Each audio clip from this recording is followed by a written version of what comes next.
melakukan KDRT terhadap Vena Melinda, dan itu diklarifikasi gitu ya, di counter oleh Ibu Ferry ini bahwa sebenarnya adalah yang mengalami KDRT itu adalah Ferry Irawan. Antara lain Ibunda Ferry itu mengatakan Ferry Irawan ditendang gitu ya, kemudian dikunci. Yang dapat mengalami KDRT itu bukan hanya istri aja ya, bukan hanya istri tidak atau dibatasi anak, oleh istri tidak aja dibatasi, ya, tapi juga suami, istri, termasuk anak tiri, anak angkat. Kalaupun KDRT ini benar, maka sebenarnya yang berhak melaporkan itu adalah Ferry Irawan sendiri, bukan ibunya yang berkuar-kuar. Karena apa? Karena Ferry Irawan kan suami dari Vena Melinda, dia bukan anak kecil lagi.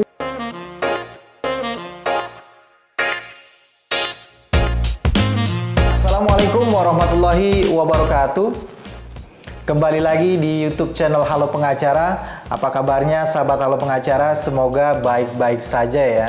Dan pada kesempatan kali ini kembali Halo Pengacara akan memberikan informasi dan juga ulasan hukum terkait dengan isu-isu yang sedang viral di masyarakat yang menjadi perbincangan hangat baik di media massa maupun di media sosial.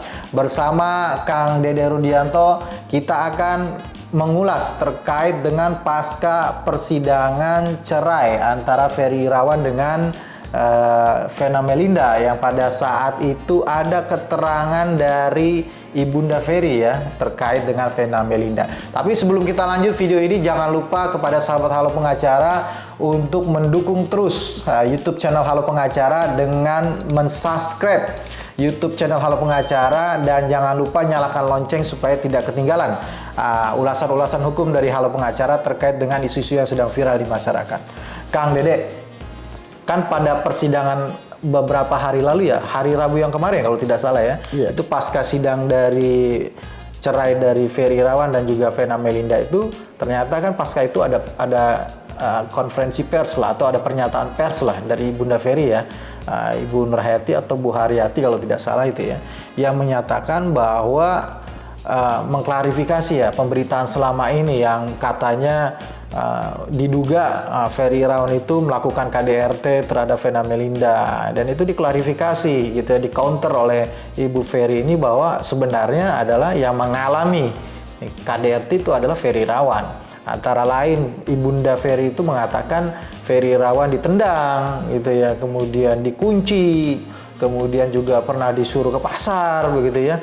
Nah, kalau dari aspek hukum dari Undang-Undang Perlindungan Kekerasan dalam Rumah Tangga (PKDRT), apa yang dinyatakan oleh Ibunda Ferry ini ya, itu bisa benar nggak, masuk nggak sebagai sebuah kualifikasi tindak pidana kekerasan dalam rumah tangga, khususnya dalam hal ini Ferry ya. Ferry ini kan sesuatu yang mungkin tidak lazim bahwa laki-laki itu mengalami KDRT begitu, atau suami mengalami KDRT. Tapi kalau memang itu benar terjadi, misalkan ada tendangan, ada mengunci pintu dalam sebuah ruangan itu, apakah itu masuk dalam kualifikasi tindak pidana kekerasan dalam rumah tangga begitu, Kang? Ya, ini menarik kalau mengikuti kasus Vena Melinda PS Ferry Irawan ya, karena ada seperti proses, ini babak baru lagi nih ya. Ya betul, ada proses pelaporan pidana, terus ada permohonan cerai, kemudian ada gugatan juga, dan sekarang ada pernyataan dari ibundanya bahwa sebenarnya Ferry ini yang mengalami KDRT. Dalam undang-undang disebutkan bahwa yang termasuk dalam yang dapat mengalami KDRT itu bukan hanya istri aja ya, bukan hanya istri tidak atau dibatasi anak, oleh istri aja ya, tapi juga suami, istri, termasuk anak tiri, anak angkat, kemudian keluarga inti yang ada di dalam. Ya, keluarga inti seperti mertua, besan, menantu, ipar, atau juga pembantu rumah tangga ya, bisa juga. Oh, itu masuk juga ya kualifikasinya ya? Tidak hanya, berarti tidak hanya suami, istri, atau ayah ibunya, atau anaknya gitu ya, tapi juga mencakup juga yang semua yang tinggal di dalam rumah betul itu sekali, ya. Bisa jadi tadi apa ya, asisten rumah tangga begitu tentu ya. Saja ya. Tentu kemudian tadi ada mertua kalau tidak salah ya. Mertua, besan, ipar, menantu. Nah, juga. Terkait dengan ini Kak, berarti kan kalau memang benar terjadi ada KDRT misalkan gitu ya terhadap Ferry Irawan, apakah ini kemudian bisa masuk kualifikasinya dari tindak pidana KDRT? Kalaupun masuk, itu termasuk bentuk apa? Ya ini termasuk juga kalau benar, tetapi tentu saja harus ada pelaporan ya, karena ini merupakan delik aduan dalam relasi suami dan istri, maka yang harus dilakukan adalah melaporkan siapa korbannya gitu, apakah suaminya atau istrinya, salah satu harus melaporkan ya tindakan kekerasan dalam rumah tangga itu, dan itu nanti akan tentu saja harus membutuhkan pembuktian ya.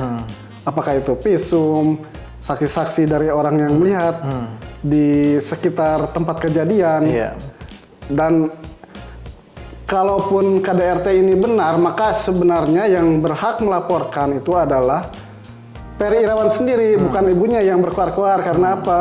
Karena Ferry Irawan kan suami dari Vena Melinda, dia bukan anak kecil lagi yang di bawah pengampuan gitu ya. Pengampuan di bawah umur gitu ya. Iya. Jadi orang yang sudah dewasa gitu. Iya, kembali ya, kalau dia memang masuk menurut kacamatanya atau perspektifnya Kang Dede ini, berarti dia masuk kualifikasi apa nih? Kekerasan fisik, kekerasan verbal, atau kekerasan apa?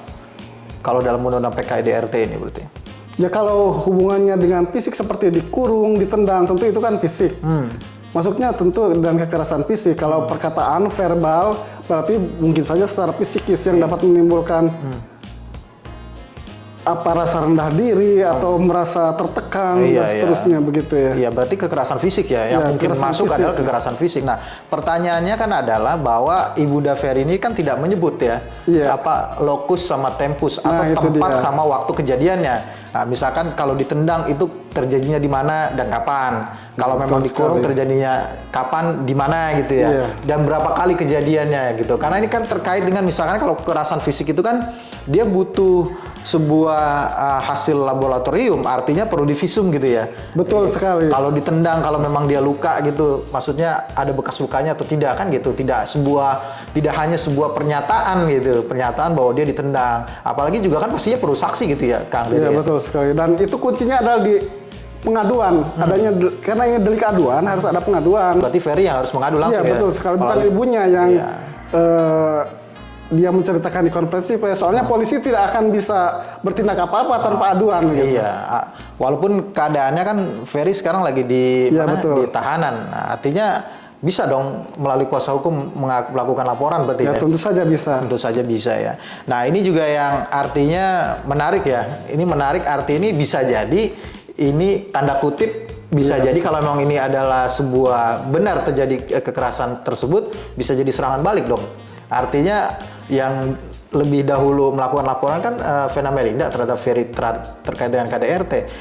Kalaupun sudah itu perkara berjalan, dimungkinkan kan untuk Ferry melapor karena kan beda objeknya kan ya. Dalam hal ini kan Ferry yang waktu itu dilaporkan sebagai terduga pelaku ya. Kalau ini kan dia sebagai terduga korban begitu ya. Nah, ini bisa jadi serangan balik dong, Kang Dede. Ya tentu saja bisa, tetapi kan semuanya berproses gitu.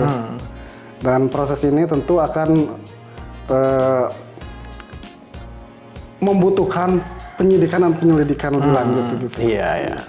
Ya kalau nanti terbukti benar ada kekerasan tersebut kemudian dilaporkan, ya ini bisa mudah-mudahan jadi apa? Bukan sebuah makin ricuh ya, justru mungkin bisa jadi menjadi titik perdamaian mungkin ya buat Ferry sama mungkin gitu. Kita kan harapannya ini tidak berlanjut panjang gitu ya, tapi dengan munculnya isu baru ini ada kemungkinan ikan terus panjang begitu. Ya boleh jadi.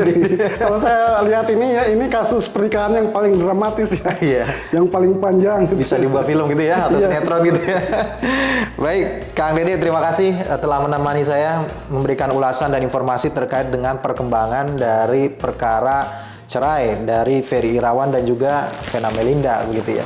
Terima kasih juga pada sahabat Halo Pengacara yang sudah menyaksikan video ini sampai dengan selesai. Jangan lupa terus dukung Halo Pengacara dengan memberikan likes, komen, dan juga subscribe YouTube channel Halo Pengacara, dan jangan lupa juga nyalakan lonceng supaya tidak ketinggalan analisa atau ulasan hukum dari Halo Pengacara terkait dengan isu-isu yang sedang viral di masyarakat. Sekali lagi terima kasih. Salam Halo Pengacara. Assalamualaikum warahmatullahi wabarakatuh. Waalaikumsalam warahmatullahi wabarakatuh.